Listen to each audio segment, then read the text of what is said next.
old England at Buckingham Palace. Now, I have always been so into castles, knights, kings, you name it, anything to do with castles and all, I've been into it. But if I want to go there and I don't have time to travel, there's one way I can do it. Let me show you. Now,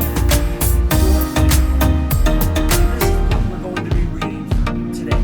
It is called The Beast of Buckingham Palace. So, I'm going to change out of this and get into some reading clothes and find a good reading spot. But let's get started. All right, pretty quick with changing, right? All right, let's get started with The Beast of Buckingham Palace. Britain. The year is 2120, 100 years into the future. The kingdom is dark. Britain has not seen sunlight for 50 years. The government has been overthrown, and once again the king rules the kingdom from Buckingham Palace, still home to the royal family. It is now also a fortress. No one can get in or out. These are the characters in the story. Prince Alfred is a sickly boy of 12 who has never known life outside Buckingham Palace. The king was once a great ruler and a kind father, now is as lost as his kingdom. The queen is an impossibly posh lady who is much loved by her son. She and Alfred have an unbreakable bond. The Lord Protector is a learned man who began his royal career 40 years ago in the palace library. He has risen to become the king's closest advisor, but yearns for more power.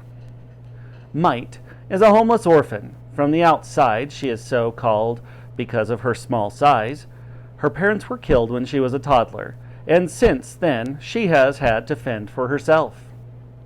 Nanny is a lady in her 80s who, in her job, has looked after 2 generations of royal children.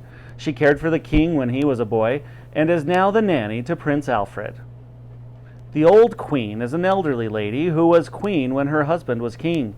Now she is deemed to be a traitor and is living somewhere in exile, though no one knows where, except her, of course. Lady Agatha and Lady Enid are 2 of the old queen's ladies-in-waiting. As ladies-in-waiting, they performed various duties for the old queen, such as tending to her dresses, carrying bouquets of flowers, and typing letters. Now they too live in exile with 4 other ladies-in-waiting: Lady Beatrix, Lady Virginia, Lady Daphne, and Lady Judith. And here you can see Enid, Agatha, Judith, Beatrix, Daphne, and Virginia. The royal guards are elite soldiers in gold skull masks and flowing red robes. They are armed with laser guns, and their mission is to protect the palace at all costs. The executioner is a giant of a man whose face is covered by a black hood. He is in charge of all the torture and execution at the Tower of London. The Octobot is an 8-armed robot that is meant to perform the same tasks as a human butler. The All-Seeing Eye is a flying robot that resembles a giant eye. It is under the control of the Lord Protector, so he can monitor everyone and everything in Buckingham Palace. Here's the map showing you the Post Tower office, Royal Albert Hall. This is London in the year 2120. This is inside Buckingham Palace in 2120. Alfred's bedroom, King's bedroom, Queen's bedroom, throne room, banqueting hall, ballroom, library and secret room, the vault. Prologue. The griffin is the king of the beasts. It is half eagle, the king of the birds, and half lion, the king of the animals. The head and wings are those of an eagle, while the body and back legs are those of a lion. For centuries the beast has been thought of as stuff of legend. Early civilizations worshipped the griffin.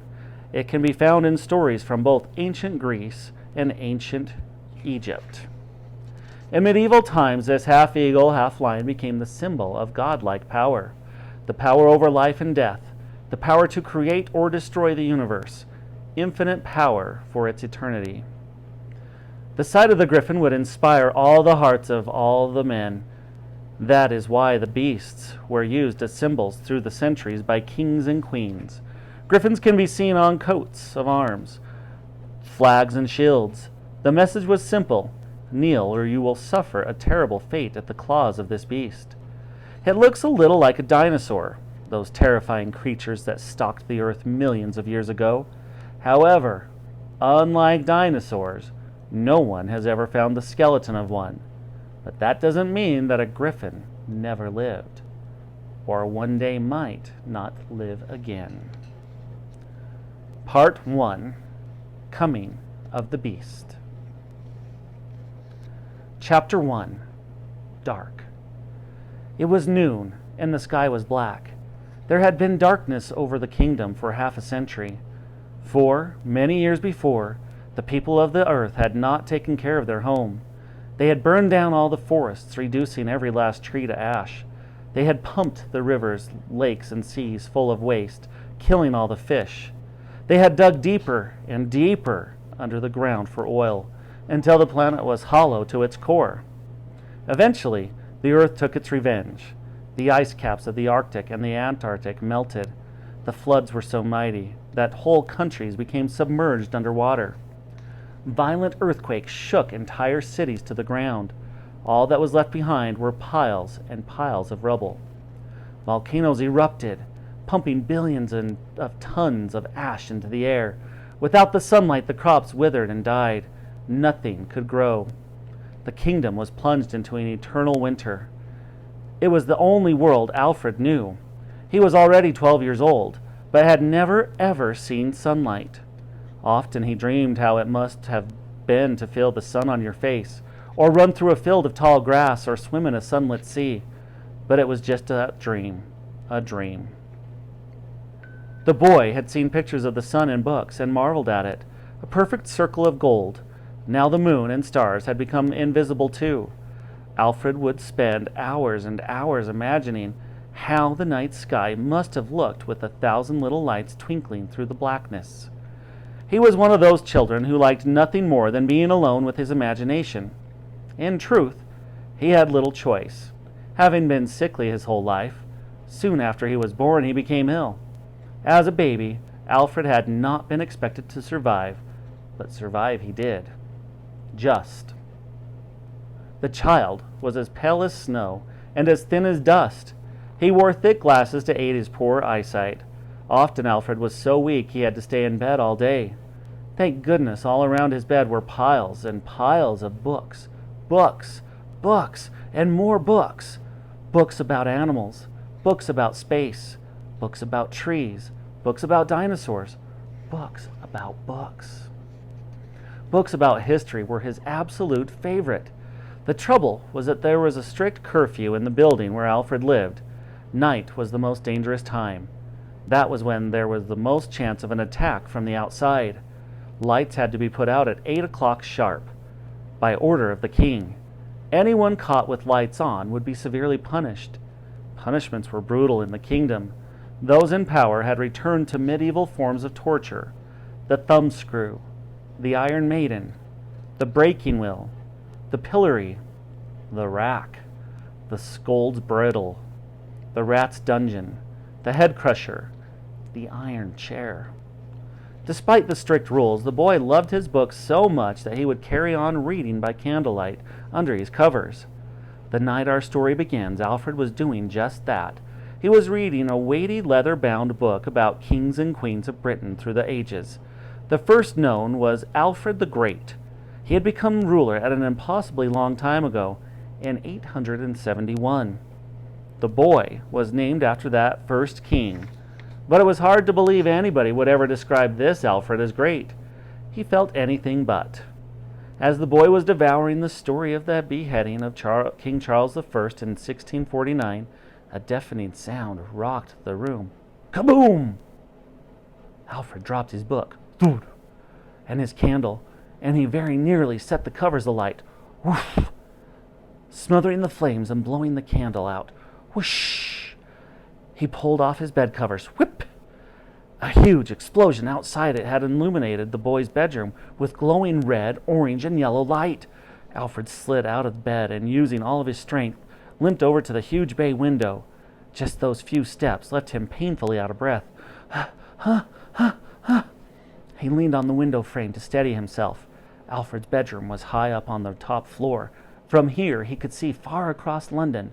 A building was ablaze, but not just any building. St. Paul's Cathedral. This historic structure, perhaps one of the most famous in the world, had been destroyed. Its huge white dome cracked as if it were nothing more than an egg. Huge plumes of black smoke billowed high in the air. "Oh no," thought Alfred. "No, not St. Paul's." He had seen many London landmarks destroyed over the years. Nelson's column had been toppled to the ground. Crunch! The London Eye had been plunged into the River Thames. Splash! The Royal Albert Hall roof had caved in after a bomb had blasted it into pieces. Boom! However, none of these were as sacred as St. Paul's. This was a new low. The cathedral had been built after the Great Fire of London in 1666. The glorious structure had miraculously survived the Blitz when Nazi bombs rained down on London during World War II, but now it was burning to the ground. Alfred's next thought was revolutionaries. This had been the hallmarks of their attacks. The boy had never met anyone from his top-secret organization, but the Lord Protector had taught him much about them. From what Alfred had been told, the revolutionaries hated the fact that power had returned to the king. They wanted to overthrow him and behead him, just like the Roundheads had done to Charles I during the English Civil War. These revolutionaries stood only for death and destruction. That is why the Lord Protector said they needed to be crushed at all costs. Rat-tat-tat! There was a burst of machine gun fire. No! The distant sound of shouts. Ugh! Was that a scream? Alfred shivered. As much as he wanted to look away, he couldn't. Every day there were attacks all over London, but explosions on this scale were rare. The boy pressed his hand up against the cold, thick glass and looked out at the devastation. This was the kingdom Alfred would one day inherit. All right, that does it for our first chapter of David Walliams' The Beast of Buckingham Palace. Now, you've got this lovely task. And if you've been in here before, you know that we answer each and every question with... Come on now. I know some of you out here know what it is. You answer them with... Yeah, that's better. You answer them with complete sentences. So, use the question. If you restate the question, you've got all the words there. Use those words and then answer it. All right, guys. Make sure you complete them all and click submit. Have a great rest of your day. We'll see you tomorrow.